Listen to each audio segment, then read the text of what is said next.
we've gotten a lot of similar questions about the smoothie bar and about some of our shakes, so we wanted to address all of those questions in one place, so in the rest of this video you'll find my answers. So the only way that you can really maximize your results in the gym and maximize your workouts is through purposeful recovery. And so what's happening when you're working out is you're actually breaking down your muscle with the intention of rebuilding it and getting stronger in the future. But that rebuilding process doesn't happen on its own. You actually have to do something, usually through nutrition, in order to make that recovery process happen. And the reason that we want to preserve muscle is because muscle is metabolically expensive. So the more muscle you have, the more calories you're going to burn on a daily basis, regardless of your activity that day. But to sum it up, more muscle equals more calories burned on a daily basis.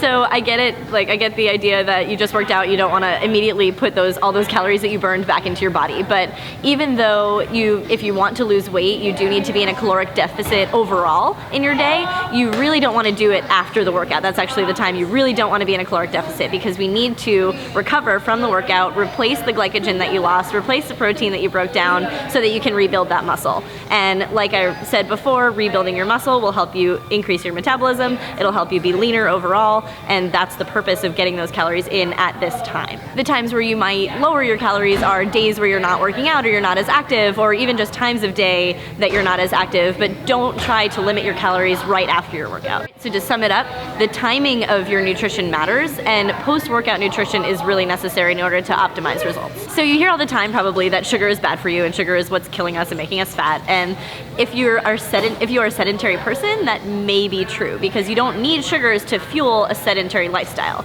but you do need sugars to fuel an active lifestyle. And if you don't fuel an active lifestyle with sugars and with carbohydrates, then you're going to actually your body will attack your muscle for energy, and then you'll actually end up losing muscle, which, as we just talked about, is not ideal. So to sum it up, you being an active person, you're gonna need more sugar in order to fuel your lifestyle. The difference between the Refuel and Recover shakes and the meal replacement shakes are that the Refuel and Recover shakes actually have more carbohydrates in them, because that's what's gonna fuel your recovery, whereas the meal replacement are more of an even protein to carbohydrate ratio, so you can have those. It doesn't necessarily have to be after a workout, although it will have still a recovery effect. It'll just be higher in overall calories as well.